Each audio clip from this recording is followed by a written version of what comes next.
Lantas seperti apa detail nota kesepahaman kerjasama antara perbankan Indonesia dan juga Malaysia?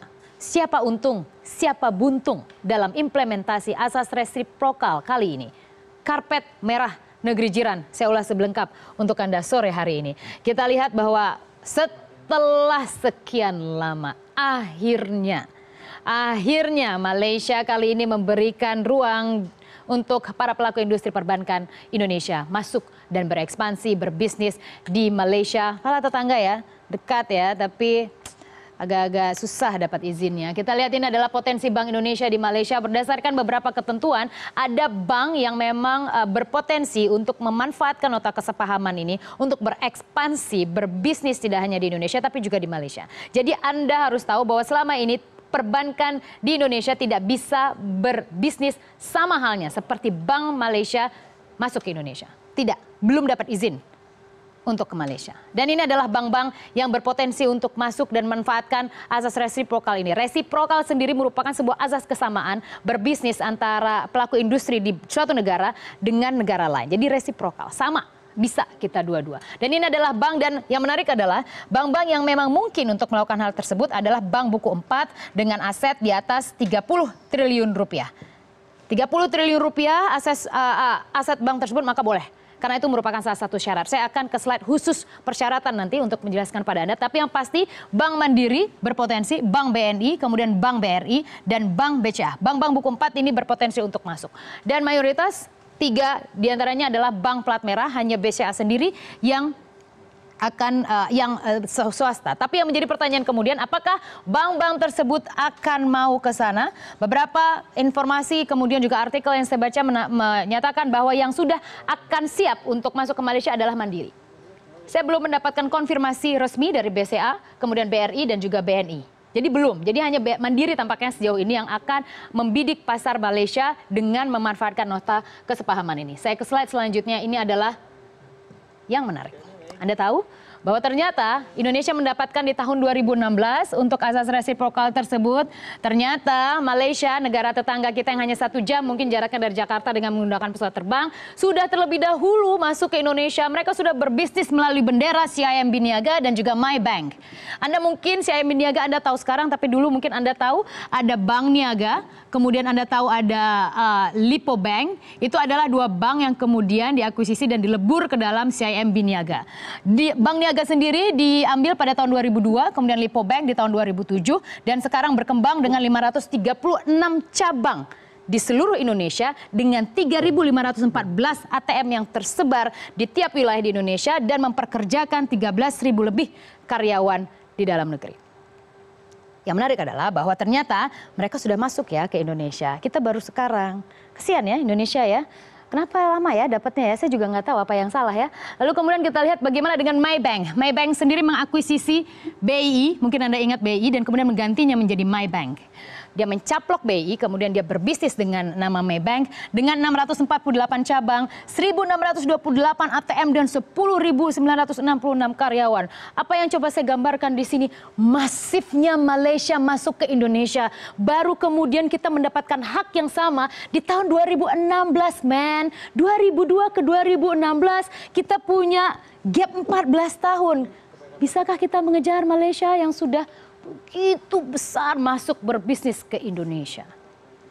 Itu akan terjawab kemudian siapa yang akan berekspansi ke Malaysia. Tapi ya paling tidak ya bolehlah ya dibandingkan kita tidak dapat sama sekali. Lebih baik terlambat daripada tidak sama sekali. Gitu deh ya. Lalu kemudian selanjutnya kita lihat ini adalah yang diperoleh oleh Indonesia. Jadi memang menjelang kebersamaan perbankan ASEAN di tahun 2020, kita lihat ada diskon-diskon biaya Bank Indonesia di Malaysia. Tapi memang harus diakui bahwa fasilitas kemudahan diberikan kepada perbankan Malaysia, tapi hanya 3 loh. Jadi hanya 3 saja, perlu dicatat, hanya 3 perbankan bank yang boleh. Jadi nanti akan disortir oleh mereka dengan persyaratan tersebut. Ini adalah yang bisa diperoleh. Kita lihat untuk admission fee-nya yang harus dibayar itu sebesar 5,2 juta ringgit. Ini memang dipangkas 50% dari yang sebelumnya disyaratkan lebih dari 10 juta ringgit.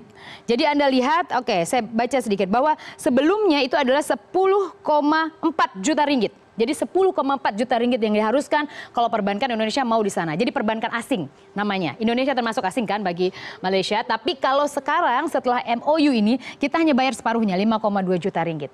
Lumayan ya. Lalu kita lihat annual submission fee menjadi 144 ribu ringgit.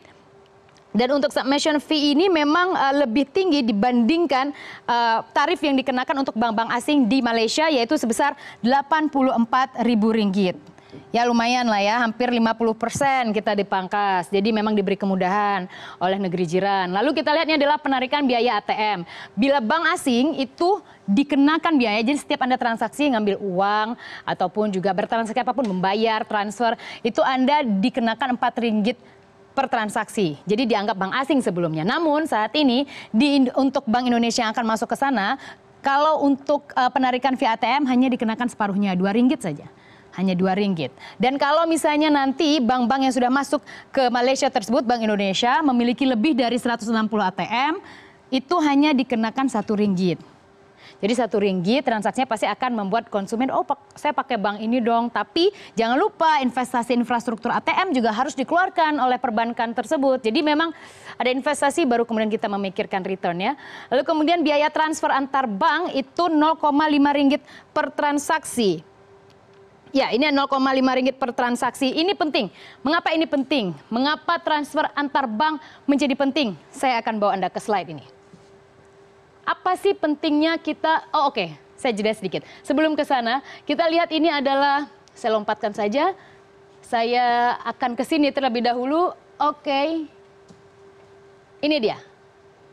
Mengapa transfer menurut saya penting? Ini adalah sumber likuiditas yang cukup luar biasa. Anda masih ingat banyak sekali TKI Indonesia yang ada di Malaysia. Ini remitansi inilah yang harus kita incar. Periode 2015 data dari BNP 2 TKI menunjukkan ada dana 119 triliun rupiah dan jumlah pekerja menjadi 275 ribu orang yang ada menjadi TKI, dan Malaysia menjadi salah satu negara tujuan TKI mayoritas selain Hong Kong, Taiwan dan juga Timur Tengah. 119 triliun inilah yang akan memanfaatkan dana transfer. Sederhananya, kalau kemudian Bank Mandiri buka cabang, punya ATM di sana, kemudian nanti para TKI-TKI kita yang ada ribuan jumlahnya di sana, mereka memanfaatkan jasa transfer saja 0,5 ringgit tersebut, maka akan ada potensi dana. Paling tidak kalau Malaysia separuhnya saja, sudah 50 triliun rupiah. 50 triliun rupiah. Itu akan sangat membantu. Mengapa itu akan sangat membantu kinerja perbankan? Sedikit saya ke sini. Karena kita sedang menghadapi masalah ini. Perbankan di dalam negeri sedang menghadapi kredit bermasalah. Saya tidak suka terlalu kata ini, terlalu teknis. Saya suka menggunakan kredit macet. Kenapa kredit macet? Karena pertumbuhan ekonomi kita melambat kan pada kuartal 1. Maka ini merefleksikan bahwa pertumbuhan ekonomi yang melambat membuat orang susah bayar kredit. Baik kredit card, kemudian juga KPR atau KTA dan lain sebagainya. Ini tercermin dari hal ini. Kita lihat untuk kredit bermasalah naik. Indeksnya kita lihat 3% kenaikannya. Dan bahkan bank-bank seperti BMRI pun juga mencatatkan kenaikan NPL ataupun non-performing loan bahasa teknisnya. Per Juni itu 3% dari jumlah total kredit yang disalurkan di Indonesia.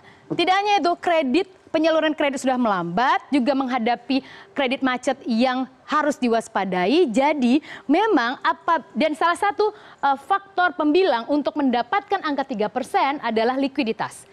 Likuiditas, semakin besar likuiditas, ketika remitansi misalnya masuk ke Bank Mandiri, maka pembilangnya akan menjadi besar, maka ini juga akan semakin kecil. Ketika ini akan semakin kecil, artinya kondisi keuangan perbankan kita bisa terbantu dengan likuiditas yang masuk tersebut. Lalu saya begini, kemudian akhirnya saya kemudian membandingkan. Resiprokal ini saya sangat senang, akhirnya kita bisa menembus pasar Malaysia, kita berekspansi, menunjukkan kinerja perbankan nasional. Tapi kemudian siapa yang diuntungkan? Karena kalau saya melihat ke data ini, dengan luas wilayah yang begitu besar, total penduduk data terakhir BPS menunjukkan 252 juta jiwa, sementara Malaysia punya 30,3 juta jiwa saja penduduk. Anda bayangkan 30 dibagi 25 seperberapa ya?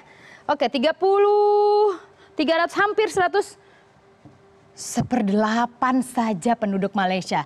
Penduduk itu berarti pasar dalam ekonomi. potensi pasar. Kalau Singapura iyalah ya, banyak di sana perusahaan multinasional meskipun di Kuala Lumpur misalnya juga punya. Tapi dengan membandingkan angka ini 30,3 juta pasar yang dibidik Indonesia di sana, sementara yang dibidik Malaysia di dalam negeri 252,2 juta jiwa. Kita menghilangkan asumsi bahwa penetrasi perbankan nasional belum sesuai dengan target, tapi dengan angka ini saja saya tidak perlu menjawab. Anda silahkan menjawab sendiri. Siapa yang harusnya lebih gesit bergerak?